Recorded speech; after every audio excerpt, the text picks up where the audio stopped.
Magandang araw mga kaibigan. Ito po ang update sa ongoing na Blue Ribbon Committee hearings ni Senator Marcoleta. Mga senador nagbigay ng kanilang mga opening statements. Nako, bumira kaagad si Senator Erwin Tulfo ito, sa post ng Daily Tribune. DPWH, a den of billionaires. Lungga ng mga bilyonaryo ang DPWH. Yun po ang maanghang na salita ni Senator Tulfo. Erwin Tulfo slams the DPWH over alleged ghost projects, pointing to officials and contractors raking in billions. Wealth and luxury follow, with some owning planes, mansions, and even doubling in casinos and cockfighting. Tulfo says this is why the department has produced so many billionaires. Sabi, napakaganda yung presentation ni Senator Erwin Tulfo na napakinggan ko mismo. Sabi pa niya, names. Nasa na itong aking names must be named. Papangalanan na yung mga tao na yan. So, nung natapos siya, pinalo up siya ni Senator Marcoleta. Sabi niya, mamaya, Senator Tulfo, may time ka pa naman na magsalita. Pwede ba? Pangalanan mo na. Sana pangalanan na yung mga billionaires sa DPWH. Okay. So, ito si Senator Bongo nagsasalita. That despite billions of pesos for funding for flood control projects, flooding becomes worse. Mas lalo pang tumataas at yung mga lugar na dating hindi naman kadalasang binabaha ngayon ay binabaha na rin. Taon-taon, pataas ng pataas ang budget para sa flood control pero pataas ng pataas rin po ang pagbabaha. At yung baha dyan sa PGH, pakita lang yung picture, hindi po na-address. Sana bigyan po ito ng priority ninyo. Mas malapit naman po ito sa atin at mas nakikita nyo. Yung pondo po sa health is less than triple ang budget ng DPWH kumpara sa health. At tuwing nagbabaha po ay hindi lamang nakaka-apekto sa mga pagmamayari at kabuhayan ng ating mga kababayan, ilalagay nyo rin po sa alanganin ng buhay ng mga kababayan natin na biktima ng bagyo. I am also particularly concerned with the reports of increasing number of leptospirosis cases overwhelming our hospitals. Sa kaikot ko sa mga hospital, silang binabaha. Pero yung budget ng health sa ngayon, halos triple ang budget ng DPWH kumpara sa health. 880 billion ang DPWH, 313 billion lamang po ang para sa health. Sana ilaan na lang po ang pondo na mapapakinabangan po ng taong bayan para sa health sa pagtatayo at pag-upgrade po ng mga hospitals, medical assistance at PhilHealth benefits. Mas baha nga sa mga hospital ngayon, hindi naman na-address until now. At I agree with our majority floor leader noong August 9, 2023 pa lamang ay nanawagan na tayo sa DPWH. Pakita ko lang po sa screen yung video nung hearing, no? Ito. Then, ang hinihingi lang po natin ay accomplishment report nyo dito sa mga taong ito. And can you submit to the committee a copy of your master plan for your flood control programs? At gusto nating malaman kung wala ba talagang na pondo dito na inilahan nyo po sa ilang taon na patuloy nyong pinupondohan at tumataas pa. At pangatlong tanong ko po, can you submit your prioritization in implementing flood control projects? That was August of 2023, more than 2 years ago na po yan.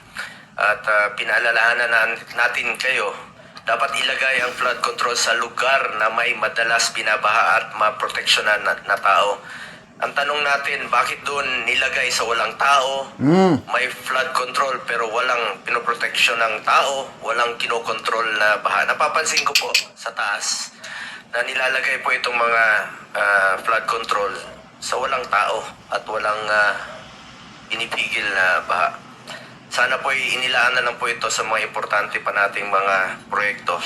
At ngayon rin po, sinusuportahan natin ito, lalong-lalo na po sa mga issues ngayon. I also co-authored Senate Bill number 783. Ang panukalang batas na ito ay ipagbawal na pumasok sa anumang kontrata ng gobyerno mula sa national level hanggang sa LGU level ang mga kamag-anak ng government officials hanggang sa 4th civil degree of consanguinity and affinity.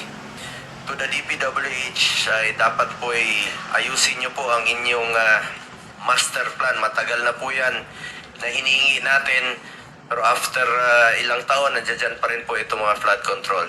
Ang bagyo po hindi natin kayang pigilan, pero ang labis na pagbaha, pagkawala ng kabuhayan at buhay, kaya po nating magawa ng paraan. Ang korupsyon, kaya nating pigilan. The flood problem demands the unwavering attention of the government. Let us make corrupt officials accountable. Yes. I call upon everyone here as today to carefully deliberate, draw upon expert insights, and work together for a solution to resolve this matter. Maraming salamat po, Mr. Chair. Mamaya na po magtatanong. Thank you, Senator Bong. Before I call on Senator Bam, let me just make a clarification. The amount of 545 billion mentioned by the President, budget for flood control, are the ones which he believe awarded to the 15 contractors which he identified last August 11. The actual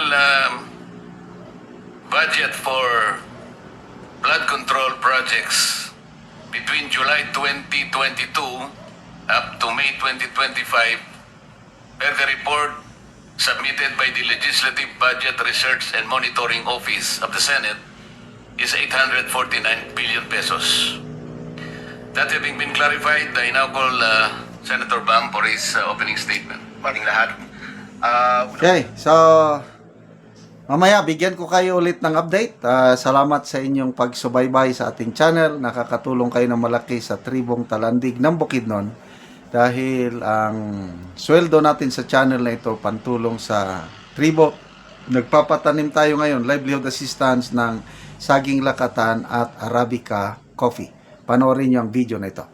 Anak ko sa area ni Manang ug ni Manoy kay nag-aabono sila sa ilang kape nga ilang tanom. So duha ka bangag. Tagtunga sa kutsara. So isa ka kutsara tagtunga-tunga ang isa ka bangag. O karon mao na ni ang itsura sa kape ni Manoy Boy nga isa pa ka bulan. Naa nay mga salingsing. So nindot na gyud nga tan-aw.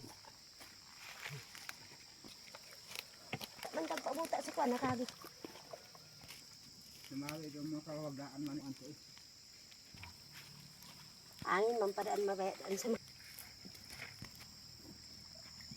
So isa pa ka bulan nindot na nga tan-awon.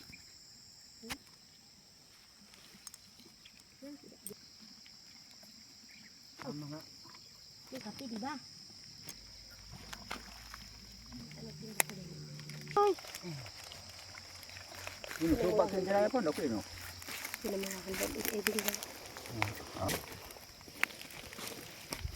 Sulog di sir.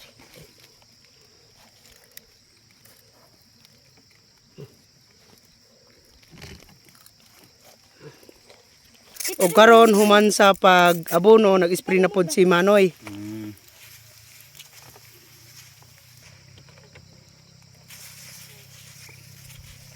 So klaro gid kaayo nga basa gyud ang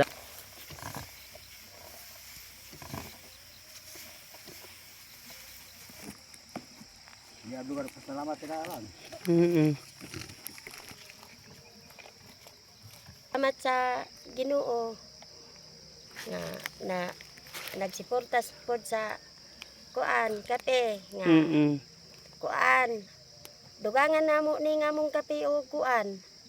300 kay 400 man eh. Mm. Para masigo nga 700. Oh, kay aron mahuas mi sa kalisod o makarambis na pud mi. Oo. Kaloy-an mi sa Ginoo. Salamat kay nang. Oh, salamat sa